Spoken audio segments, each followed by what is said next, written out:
You've been hearing us talk about imperial yeast for a while now, and that's because we absolutely love the stuff. With 200 billion cells in each pitch-right pouch, we rarely need to make starters these days. While originally based out of Portland, Oregon, imperial yeast has expanded to the East Coast, meaning even more people have access to their incredible lineup of yeast, including popular strains like A07 Flagship, A38 Juice, A09 Pub, and a Brulosophy favorite, L17 Harvest. So good. Whether you brew at home or on the commercial scale, imperial yeast has what you need to make the best beer possible. You can check out all of their available strains and start your planning at imperialyeast.com.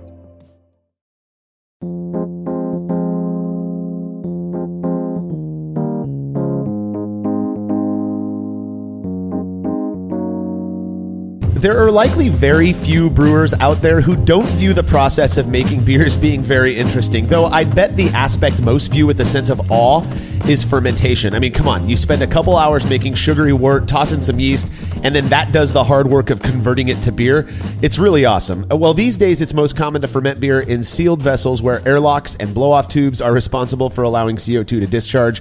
However, this isn't necessarily a requirement, and in fact, there are some who believe it has some drawbacks. You're listening to the Brulosophy Podcast. I'm your host, Marshall Schott, and joining me on this episode to discuss the open fermentation method is contributor Andy Carter.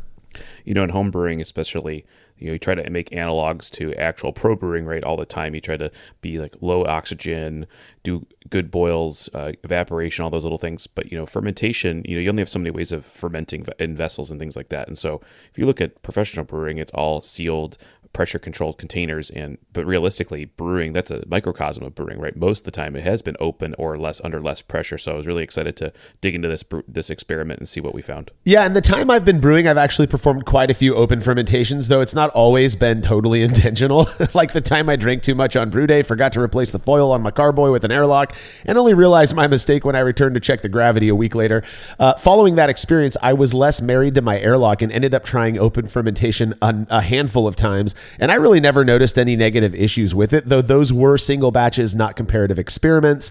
Thankfully, we did end up performing such a comparison, which I look forward to chatting with you about today, Andy. Now, if this topic feels a little familiar to you, you have a very good memory way back in episode 81, which was 200 episodes ago, which blows my mind. We dropped it, I believe it was March of 2019. We talked about this very topic. However, while we'll be hitting on some of the same points today, our chat is going to be a bit more focused, so it shouldn't be too redundant. All right, if you're a fan of this show and you'd like to receive a reward for your support, consider becoming a patron of Brulosophy over at patreon.com/Brulosophy. By making a small monthly pledge, you'll receive rewards like access to unpublished contributor recipes, unique discounts at YakimaValleyHops.com, and an invitation to a monthly live Q&A session with somebody in the brewing world. This month's guest is master mead maker and owner of New Hampshire's Moonlight Meadery, the highly renowned Michael Fairbrother. While I don't have the easiest access to Moonlight Mead here in Fresno, California, I've been lucky enough to try a handful of their products, and I'm telling you, they are truly something to behold. What Michael and his team are doing at Moonlight really is awesome, and we're fortunate to have him as the live Q&A guest for April of 2023. If you want to be a part of it, you have to make your pledge at patreon.com/Brulosophy by Friday, April 28th, 2023, as Michael's going to be taking questions that Saturday, the 29th. All past sessions are available on our private Patreon and Facebook pages, so you can go back and watch them whenever you like. Learn more about becoming a patron over at patreon.com/Brulosophy. And if you wouldn't mind letting us know what you think about this show by leaving a rating and review in Apple Podcast or wherever it is you listen to podcasts, we would really appreciate it. The last I checked, we were only like 7 or 8 reviews away from hitting that 1,000 mark, which I know we keep bringing up. Nothing happens when we hit it. It's just kind of a fun little milestone that we'd like your help getting us to. So thanks to everybody who's already left those reviews. Feedback is brought to you by Clawhammer Supply, who offer brewers various options for high quality, reasonably priced electric brewing rigs in various voltages and sizes. I've used their 120 volt system for 5-gallon batches, as well as their 240 volt 10-gallon setup. And I'm telling you, these things are awesome. Clawhammer Supply really does put the effort into ensuring their systems do exactly as they're intended to do in as efficient a way as possible. If you're not ready to make the jump to electric just yet, they also sell 10 and 20-gallon brew in a bag home brewing starter kits for good prices. If you've been considering going electric, though, do yourself a favor and visit clawhammersupply.com we're confident you're going to love their stuff just as much as we do.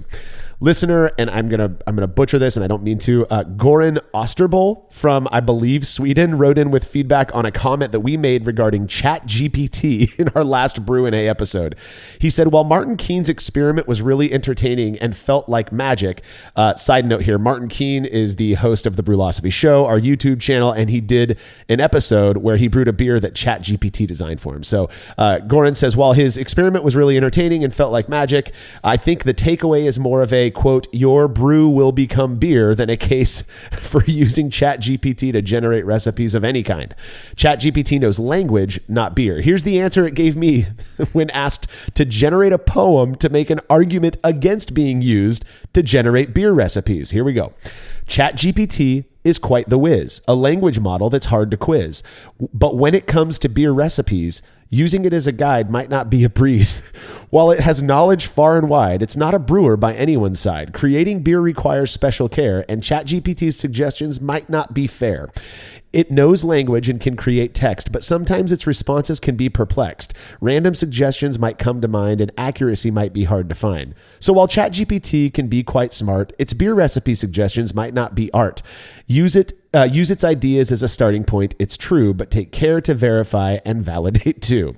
So while ChatGPT generates texts in a way that seems magical and is super powerful and entertaining, it's still just a text machine and doesn't really know anything about any subject matters.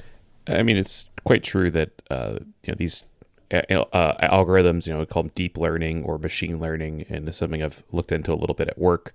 What they're doing is aggregating large data sets, right? So what they've been fortunate with is they've created a model, which is one of many models that are being worked on to read in human text and then process it and then relink it together, right? So when you in some sense, when you ever you ask me a question or I ask Marshall a question, we're relying on a vast sets of years and decades of knowledge that we're linking together and saying something about, right? We're inferring from data. Yeah. In some ways, we are deep learning models, right? We're just a little more complicated, and we've granted ourselves something called a soul, right? We believe that underneath the machine learning, the deep learning algorithms that we run every day, that there's something more interesting and something a little more mysterious behind us. So, in the end, everything you get from something like ChatGPT or whatever models that come out after that is human input, right? It's something that human generated and put it back online. Now, the problem will be is as you publish more and more ChatGPT style things or something that an algorithm generated, now new algorithms are going to read that. And what is it going to do then? It's going to be like copies of copies of copies. And maybe it's something successful and we'll get something out of it. But just have to be careful with be careful what you wish for when you put something into one of these deep learning algorithms. Yeah, it's wild. I'm by no means an AI expert. In fact, I've only played with ChatGPT a few times. I believe I told the story of having it write a love poem for my twin brother. I really have zero clue how it all works on a technical level. I understand the kind of the basics of it, but it just blows my mind that we've got technology that does what ChatGPT and other AI systems like that do. Now, that said, as somebody who is intimately involved with the study of human beings, the human condition, if you will, I'm well aware of the artificial side of artificial intelligence, and it does not possess certain human traits. You refer to it as a soul. I kind of tend towards less religious sounding terms, but whatever that personness is or that humanness, but who knows where it's going to be in a few years. I mean, it's kind of creepy to think about, Andy. Even just listening to you talk about, stacking these different learned, quote unquote learned, right, things on top of each other to the point where, when we were kids, I remember hearing all the time, humans will always be smarter than computers. That is just not true. I mean, we have to accept that is not going to be true for long, and I think it's really interesting and a neat tool to have. Again, you got to be careful what you wish for. Am I going to be designing all of my beer recipes using ChatGPT? Definitely not, because I think a part of the fun of brewing is the design process. It's that art piece of it. But I appreciate you reaching out, Goran, and sharing that fun poem with us. So if you have show feedback, you can send it to feedback@brewlosophy.com or drop us a note on social media. All right. If you haven't already, please go subscribe to our YouTube channel, The Brewlosophy Show, at youtube.com/@TheBrewlosophy Show. That's The Brewlosophy with a U, not an umlaut, show. Martin is producing all sorts of cool content over there. And judging by how rapidly the channel is growing, we're already over like 13,000 subscribers in the last couple of months alone. I'd say people are really enjoying what we're doing over there. So, all right, when we're back from this break, our focus will be on open fermentation and its impact on American Pale Ale.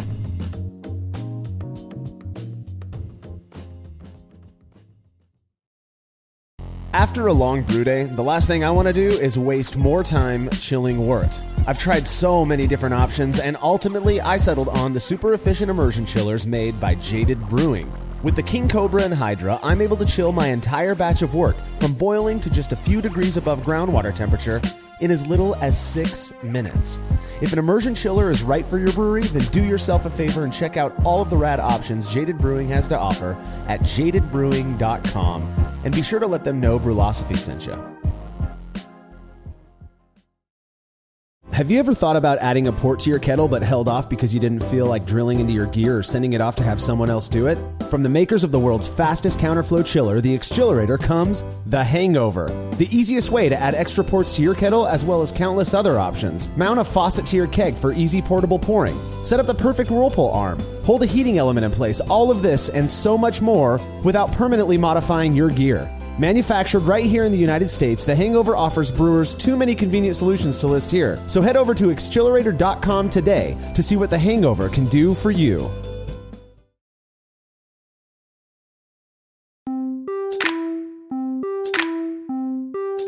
It wasn't long after I made my first batch that I experienced my first blow-off, and at the time, I was still fermenting in a plastic bucket, and on this particular one, the lid just didn't seal very well. I'd made a batch of Weissbier, which is people who make Weissbier know tend to have really big Kreuzen, and when I came back to check on it a few days after pitching the yeast, I was greeted by a huge mess with the lid sitting on the ground. Freaked out that this batch was ruined, I hit the internet forums, and that's when I realized I'd just performed my first open fermentation. It wasn't intentional, but reading that some brewers actually ferment like this on purpose did ease my worries. Now, Andy, I figured we'd start off by chatting about what exactly open fermentation is and why brewers may or may not want to employ this method.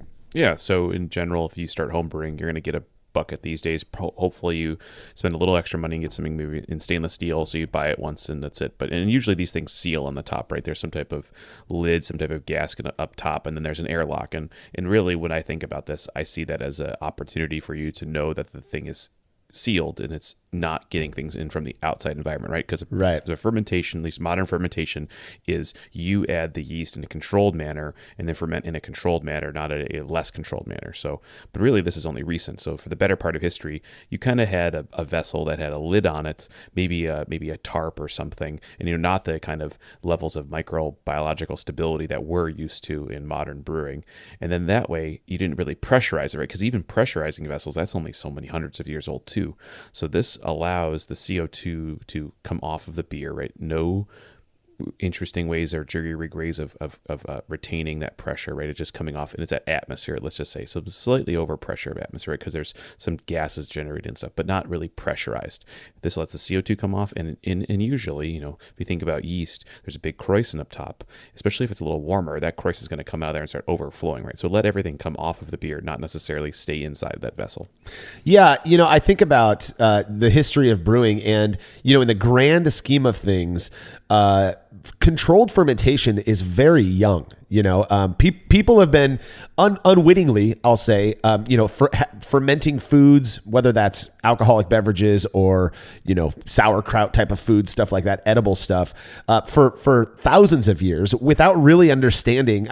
Arguably, right, understanding what exactly was going on. So, there's little doubt that 1,000 years ago, whenever the Sumerians were filling their clay pots with grain and kind of leaving it out and thinking that something magical was happening, they're not capping that stuff off and trying to keep bugs out. Their understanding, based on my reading at least, was just that that's what caused this drink to be made. And so now we, as knowledge grew and as we became much more concerned with controlling the entire process, of course, by covering the vessel, you are keeping stuff out of it. Is there a reason to keep it uncovered? I believe the English people would tell you, yes, there are. And there's some, you mentioned the pressure buildup. If you if you're fermenting in a closed vessel, which all of us do, I mean, there's nothing wrong with that, of course. But if you're doing that, one of the arguments against it is that even with the airlock, you're building up a small amount of pressure that could put additional stress on that yeast and cause that yeast to either produce certain maybe esters or characteristics that you may not necessarily want in your beer. I mean, that's one argument for open fermentation. Mm-hmm. Yeah, I mean, there's definitely the yeast is doing something different. It's if you think, especially, okay, we just said it's a microcosm of pressurized fermentation or overpressure fermentation. That's for like sanitization purposes. Really, I think that's like the main thing. If you go to a professional brewer today, they're going to say sanitization is the why they're doing that. Yeah. And so what you do is that, hey, it only takes so many generations, like 3, 4, 5, maybe even 1 or 2, for a yeast to be like, oh, I feel comfortable here, selectively choosing pressure over not, right? Versus what's always been the case is that if it's used to not having overpressure, it performs differently. And so there's artistic reasons to do it.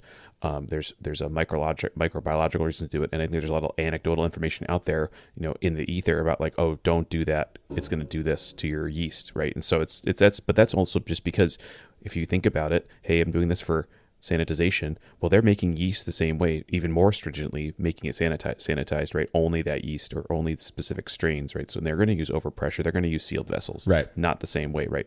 Unlike, say, a lambic, goose, something spontaneously fermented, where you're really encouraging the lack of control. Yeah. I feel like when we're talking about open fermentation, you have to bring up, the cool ship approach that a lot of sour brewers, particularly over in Belgium, that they use to inoculate their wort with various microbes. They want stuff to land, essentially, to land in this wort and change it. It gives it that unique characteristic, and it creates absolutely phenomenal product in the end. And so now, of course, for clean beers that you don't want to be sour or funky, you want to avoid that. And so there are things that people can do. On the topic of pressure, one of the things that I feel like is easy to kind of miss sometimes is the comparison of, 5-gallon batch for home brewers, which is what we're all used to. That's 19 liters versus a 40 barrel batch or something like that. The amount of pressure that you're already putting on the yeast just because of that volume, the volumetric pressure, if you will, is so different than what you're getting in a 5-gallon batch. The osmotic pressure is going to be different. The literal amount of like gravitational pressure on the yeast once you pitch it. And so, it makes sense to me that now, again, I would contend that the large majority of American brewers, who are making these clean beers aren't fermenting in open vessels. And they're making these fantastic beers. And you go to a place like Russian River, or you go to a place like Firestone Walker, they're all fermenting in closed vessels. So obviously it's not bad, but what is the argument for? I mean, we know that there are English breweries who are fermenting in Yorkshire squares. Anchor Brewing is a very good example of a brewery that relies on open fermentation. What's the contention there? Why are they doing that and not doing what everybody else does in a closed vessel? Well, I would say in the English sense is that since it's been that way and that's how the yeast have been propagated, that they're obviously selected for both health, vitality, and for flavor, right? So while we're going to go over our experiment and our results of this experiment and see what we found in our case, in their case, I would contend that they're just set up that this is the only way to do it. They only think about this in open fermentation, right? And how they propagate yeast between different vessels. Like they use it, they get the blow off the crust and they come off, and then they use that to propagate the next batch. So I would say that's just kind of like it's their nature. Now it's an interesting thing you mentioned Firestone Walker and Russian River. Actually, Russian River installed open fermentation tanks to do some of their beers, and so their new facility in Windsor, they actually have dedicated tanks for open fermentation. They were built that way, and they have special rinsers and sprayers and things to run things off. And I believe this is something Vinny said, pretty correct, or be as accurate as possible. And what he said is that if you take yeast from Pliny the Elder or something like that, and you do vitality or viability on it, you maybe get 80% out of a normal tank, a pressurized tank. He was saying upwards of 95%. Dang. Out of the open fermentation vessels for not only younger or for I think his Pilsners he was focused on, but also he did plan the younger, the triple IPA in open fermentation. And so there is something to be said. You can go back to the lab and see a quantitative answer to that open fermentation. And to me, that what that says is that you're allowing the yeast to get as much oxygen as possible through the fermentation. I know we are very we were very careful about letting your beer get oxygen post yeast pitch, but as it's been related to me I've asked this question a few times to a few microbiologists, specifically Charlie Bamforth now at Sierra Nevada. His contention is yeast will always take oxygen whenever it can. Yeah. Right? Now, your beer may suffer in the process if the yeast can't is maybe on the down slope, and then the beer suffers in that way, because beer will suffer with only a small amount of oxygen.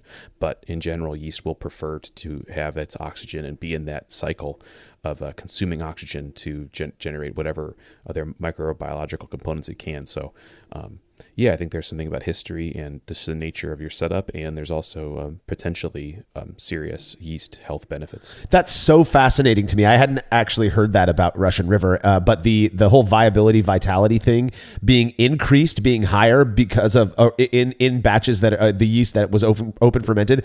That again, I can't understand that on a microbiological level, but just that data is so interesting to me. And again, it does kind of it kind of supports this idea that open fermentation shouldn't be something looked down upon or scary. I mean, I love Anchor Steam. It's one of my favorite beers, and it's open fermented as well. Now, you mentioned oxidation. There's a reason we call it cold side oxidation. It's because cold side oxidation does no good for beer ever. You're not doing anything by adding oxygen to fermented beer. The yeast are already done. They don't need that oxygen anymore.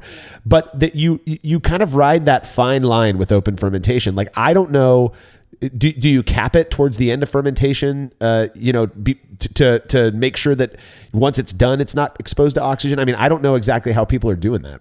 Yeah, exactly. I think what you do is, if you're in a lab, if you're trying to do this in a setting where you're like, or take for my sciencey side of my life, if you are trying to do a controlled experiment, I want to answer the question: is this having an impact? What is the impact? You could have the romantic idea that, hey, they used to do it this way. Let's do it this way. But then you have to really set up, right? I mean, they bought these fermenters that have these special rinsers. They have HEPA filters, much like Anchor does. They need this system to start off correctly to even get a good beer at the end, right? Yeah, yeah. So I think what you do in those cases is that as you see your Plato's drop, they would say Plato, we would say in original gravity or specific gravity, as you see the yeast start to peter out, or you say, hey, I have 4 more Plato to go, I'm going to seal it at this point, much like you would do lagers to do spunding, right? You would just say, at this point, you're saying, I know this yeast only has 20% more to go. Let's just stop it here. Yeah. I think that's the only way to do it. Or what you could do is, if you have a nice lab, you can measure DO, right? You take the beer in a sterile, no or low oxygen manner, filter it, get the yeast, get the crap out of it, and then do DO on that sample and say, oh, okay, hey, the DO is coming up. It's at 8 parts per billion or whatever right now. And now it's getting to 10. Once I see a 20% increase in my floor or something like that, you can say, okay, cap it. Because then they'll say, like, okay, well, whatever I cap at, the yeast will take care of the rest. Right. So I think you just have to take a lab perspective from that and then see what you get. And then if they say, okay, well, first panels say, like we would do a panel. I'm sure they're doing panels like, yep, this is better, this is worse, or I like this flavor, don't like this flavor. And if it's not statistically significant, okay, fine, we learned something. Is it bad for the business? I mean, these are all business questions, right? I'm going to do open fermentation. Is there a risk? Am I going to dump every other batch because it got too much oxygen? Yeah. So these are questions you have to answer before you have to plan for this, right? And then, hey, okay, well, if I dump a batch, well, I won't do that again, that kind of thing. So, but they see benefits, and if it's in flavor or it's in the romanticism of an open fermentation, but there you go. They're like, this is open fermented. What if they started putting that on cans like double dry hopped? Nobody cares if you double dry hop it, Yeah, yeah. Well, I think the key here is that they are minding oxygen exposure. They are minding the fermentation and the attenuation, if you will.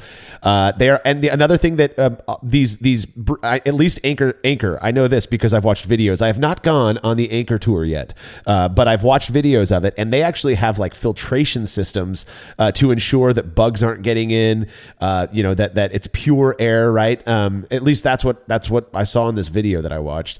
And so that's another thing is if you don't want sour beer, then you've got to make sure that things that can sour your wort don't get in there. And so that's another thing that they're keeping in mind. we talked a bit about the commercial side, and again, there aren't many people that I'm aware of, commercial breweries, that are doing intentional open fermentations. On the home brewing scale, it's far easier. And I think what most people do is, whether you're using a bucket, even a carboy, you can just put foil over it instead of an airlock. And the argument that I've heard for doing that is really just to reduce the pressure on yeast during fermentation. That's something that people who are familiar with Saison DuPont might opt to do, because that yeast, apparently, according to some people, is kind of finicky. I've never had issues with it personally, but another thing, if you're using like wider vessels that have a wider opening, like our buckets that we use, the Delta Brewing System buckets or the SS BrewTech buckets, or even a plastic bucket, is just to put, you can drape like a fine mesh, like a brew in a bag over the top of the bucket and ferment it that way. That's kind of more of a true open fermentation on the homebrew scale. Mm-hmm. Yeah, I mean, and there's a lot of different ways to do it. I think the main thing is at the home scale, is because it's such a smaller vessel and you're pitching so much yeast, you're just more liable. In my opinion, you're just a little more liable for things to get in there and then cause you headaches. Yep. I've never done it personally to try to make a clean beer. I think we've done it maybe a couple times. We threw batches out just to spontaneously ferment. So we were really trying to get something in there, not necessarily keep things out. But yeah, it's just something I've not really had the time to explore. I was just really focused on, in my history of brewing, I've been really just focused on clean pitches and then in sealed vessels. And to that point, I've not really done pressure fermentation either. So I've been really just middle of the road. Yeah, I'm with you. I mean, like I said, the majority of my open fermentations have been unintentional. It's me forgetting to swap out the foil for the airlock, or a blow off knocks my cover off or something like that, or the lid off. In terms of styles, if we're considering what styles you might recommend to do an open fermentation with, it's commonly said, or at least believed, that by open fermenting, particularly with more characterful yeasts, that you're going to encourage more esters, the development of more esters, which we know can have a range of kind of fruity notes to them that they impart to beer. So thinking about that, what beers do you expect to have a higher ester profile? Obviously, British ales. Weiss beer is another one. I've heard that there are some Belgian breweries that actually prefer to do an open fermentation to allow that yeast to produce a stronger ester profile as well. So you think about, in terms of American Pale Ale, which we're going to focus a bit more on in the next section or next segment. American Pale Ale is a hoppy beer that we tend to prefer, has some fruity characteristics from the hops. So one might choose to open ferment. This is ostensible here. One might choose to open ferment an American Pale Ale because you want a more estery profile to meld with those hops, right? To increase the overall kind of fruity pungency, the hop aromatics.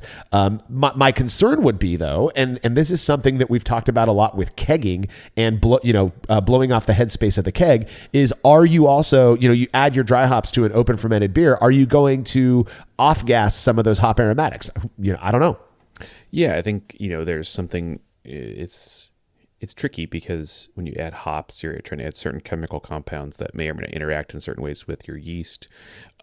For me, at least in my experience with English style beers, I think those English style hops and those yeasts go kind of more together in a certain way. Now, we were fortunate, fortunate or unfortunate, depending on if you like the style or not. Hazy IPAs tend to have a fruitier profile, regardless of, at least in my experience, they have a fruitier profile that does work with newer American hops, right? In that style. And that was kind of a discovery people made in like London Ale and stuff like that, yeah. Right? So I think as people look to the future, as hops are changing, I contend that hops are becoming a much more intense and specific in their flavors, specifically like, I get lemon and I get orange specifically, rather than just generically fruit. Yeah. As you understand yeasts better. But remember, I keep in mind is like so many yeast are fabricated, propagated, generated under these controlled pressurized conditions. So they're not really, it's unexplored territory, really. Like, it's in the DNA, right? Somewhere in that chain, the chain of DNA, all those chains of DNA, there is something that it knows what it means when it's under oxygen or unpressurized fermentation, right? But we have to unlock that and explore that, because we've been focused on yeast not that way. So just keep that in mind even when you go buy quote unquote the Saison DuPont yeast.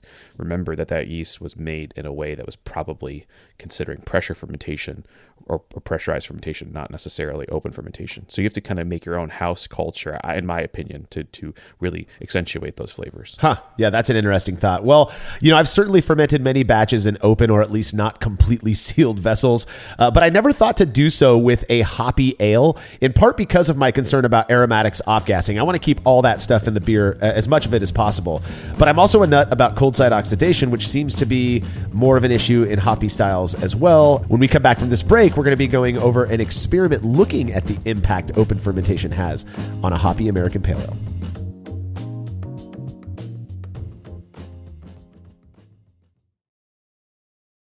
There's no denying that stainless steel is the best material for brewing equipment, and Delta Brewing Systems offers some of the lowest prices on high-quality stainless gear, like the Firm Tank, which in addition to holding 8 gallons or 30 liters of wort, comes with a domed lid to even further reduce the chances of a messy blow-off. Plus, it can hold up to 4 psi of pressure for closed transfers. Delta Brewing Systems also has their own line of brew kettles, as well as one of the lowest-priced all-in-one electric brewing systems out there, and their prices are shockingly low. If you're in the market for legit stainless gear that won't break the bank, do yourself a favor and head over to deltabrewingsystems.com today. Family-owned Atlantic Brew Supply is the largest homebrew shop in the Southeast. No gimmicks, no multinational corporate overlords, and no BS. They offer exclusive malts, yeast, and more from local artisans, as well as award-winning recipe kits. They also sell professional brewing gear and cask equipment from sister companies ABS Commercial and Cask Supply. Most ingredients are available by the ounce, plus Atlantic Brew Supply has an on-site calculator to help you craft your best brew. Orders are processed same day, and 2-day shipping is guaranteed for East Coast customers. Get 15% off your first order using promo code BREWPOD, that's BRUPOD, at AtlanticBrewSupply.com. As every brewer knows, the best beer requires the best hops, which Yakima Valley Hops provides fresh from the source to brewers around the world, carrying everything from classics like Cascade to modern favorites like Galaxy and Mosaic, as well as other ingredients and gear. Yakima Valley Hops has it all. And don't forget to check out their new podcast, The Late Edition, where the YVH crew goes into depth on our favorite plant with industry experts. Head over to YakimaValleyHops.com now to see all they have to offer, and subscribe to The Late Edition wherever it is you listen to podcasts.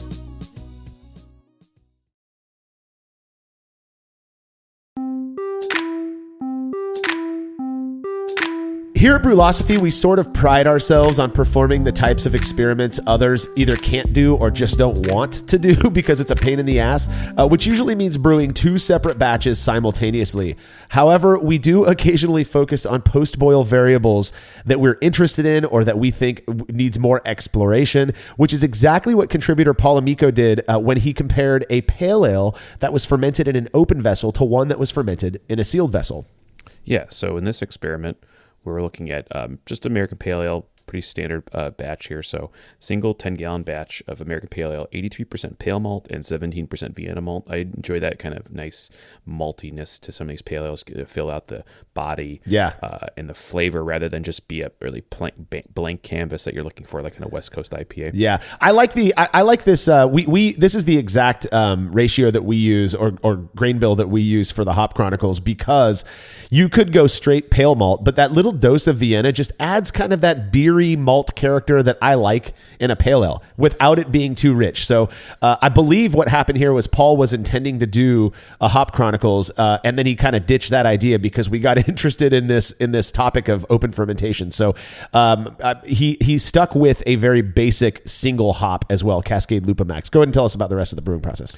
So for this batch, he boiled for 60 minutes, and then all the hop additions were Cascade Lupamax from Yakima Valley Hops. So he did 10 grams at 60 minutes, 11 grams at 25 minutes, 19 grams at 8 minutes, and 66 grams at flame out with a 10-minute hop stand.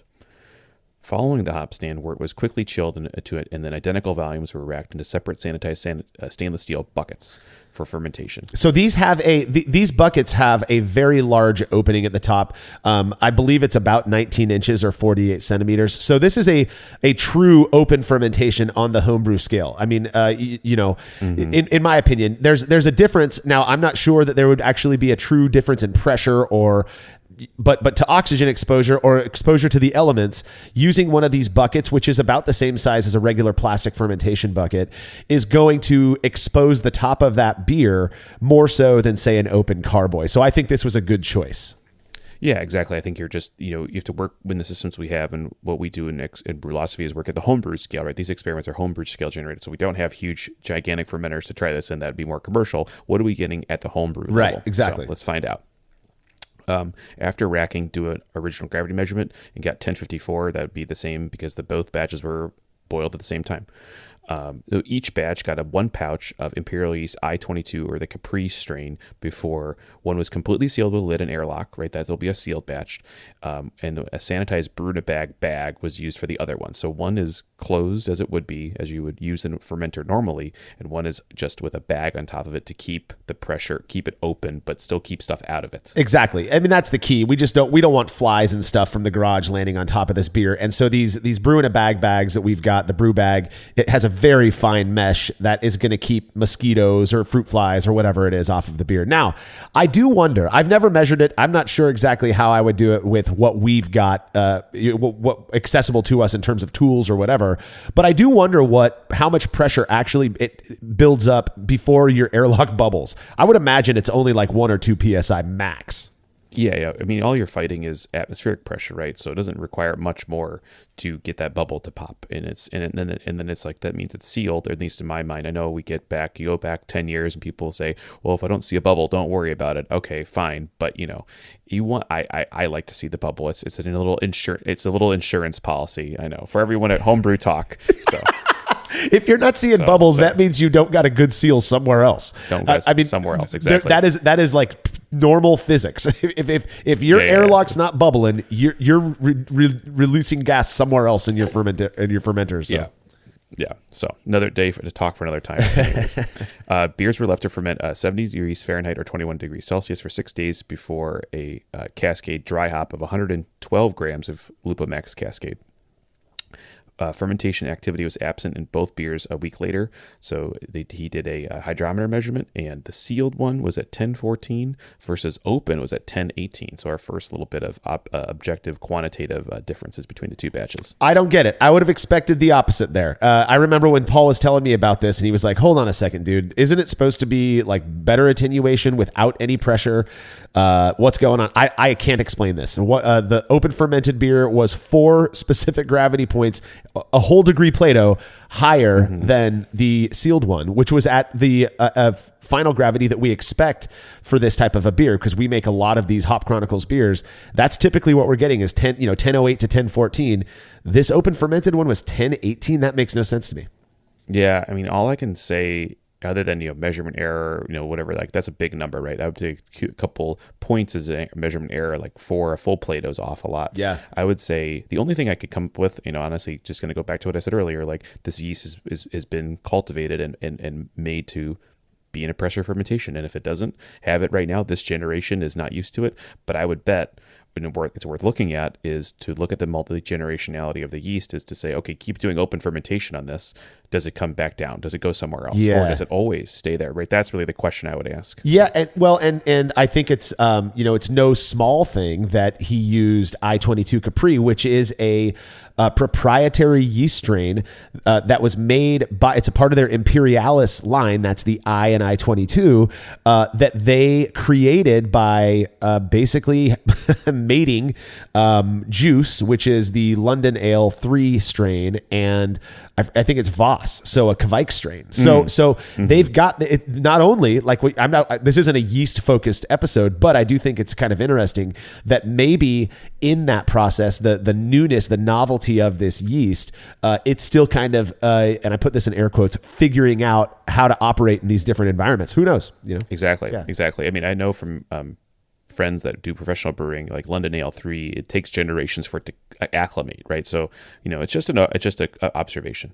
So both beers were pressure transferred to CO2 purge kegs that are placed in a kegerator and allowed to condition for about a week before they're ready for evaluation. So let's look at the objective appearances, observations. So looking at a picture here, hard to tell the difference between these two beers in terms of color, clarity, foam, down the line, the same. They look exactly the same to me. I living next to Paul, I got to drink these beers and see them, as they were being poured. They are identical. I've got good sight. I'm 2013, despite my age. These beers were identical in every way whatsoever in terms of the way they looked. So. Let's get down to the nitty gritty here. So Paul, what we like to do is, as our own, before we give it to other people, we'll do our own little semi-blind triangle test. So Paul already knows what beer is with, or knows that there is a difference in how they were produced and those specifics, but doing himself. So we do 5, and he picked the odd beer out 3 out of 5 times, but he couldn't obtain any perceptible differences. So it sounds like he was kind of guessing for that one. Yeah, he told me he was guessing. I'm the one who served him the triangle tests in his garage, and yeah, it was interesting because he would do it, and when I would tell him he was right, he'd be like, "Okay." And we've all done this when you're doing multiple trials, where you're told that you're correct, and you're like, "Okay, yeah, there's a reason I'm correct, right? I perceived this difference." Then he'd be wrong, and he's like, "These taste identical." Oh, you got it right. Randomness is random. I mean, that's the whole idea. So 3 out of 5 is not consistent enough to say that it's significant. You might think that, but it's more than you'd expect. No, randomness is random. You got to remember that. So he could not reliably, identify the unique sample. And at the same time, he in the end, he'd had to kind of throw up his arms and say, "I just can't taste any differences either." Even knowing what was different and drinking them side by side, he thought they were pretty much identical. And what's weird about that, before we get into the actual experiment results, is despite a 1 Plato difference or a 4 specific gravity point difference between the beers. That's pretty wild to me as well. Yeah, exactly. So now we go to the actual experiment results. So 23 participants in this experiment. You would need 12 people to get the odd beer out in this case, and we only ended up with 7. So this was not significant. Not even close. That is, if you're serving 23 people the exact same beer, you would expect between 7 and 8, about 33%, to pick each sample. And that is exactly what happened here, which sends the message. Does it say that these beers were identical? No, that is not something that you're ever going to hear us say. From a perceptible perspective in terms of aroma, flavor, and mouthfeel, people could not tell these beers apart at all. And in fact, to the point that we could say with some degree of confidence that they were similar enough as to be indistinguishable. And I think that's pretty interesting that the open fermentation did not, as much as it had an impact on the final gravity, or an objective, observable effect, if you will, it did not seem to contribute any sort of perceptible flavor impact or aroma impact. And I think that's kind of interesting. Yeah. I mean, it's, I guess, I think it was, to me, I've said this enough on the show, okay, well, if the yeast aren't used to it, should be different. But that being said, we have this objective number being a little different, though we've known in the past that it's hard to generate significance out of OG or FG numbers being different. I would have sworn this would be something. This also goes to me. There's some previous experiments about sealed vessels, the types of sealed vessels. Bucket versus a stainless steel brew bucket versus a keg, right? You would think that would happen, but no. So it makes me wonder really what is the difference in these techniques, right? You're making good beer, right? We already know this from commercial examples. Beer can be made in any way, shape, or form and generate a pleasant beverage, right? It doesn't need to be a sealed vessel. So it makes me think of what else is going on there. Or it's just, these yeasts they're a little more simple than we thought, right? They don't require the sealed thing to do what they're going to do, right? They'll still make a fantastic beer, or at least a beer that's not perceivably different. So yeah. And one of the things that we like to do when in the discussion section of our experiment articles, at least, is to try to at least kind of speculate as to why these results came back the way they did. And in considering this particular topic, I mean, it's a non-significant result, which arguably means that it doesn't really give us any real data. It doesn't give us any info, because significance is where all of your meaning is at, apparently. Mm-hmm. But with this one, it does make me wonder, because we do have a prior pressure or open fermentation experiment that did come back significant. We've got a couple other ones that did not as well. So this corroborates the majority of those experiments so far.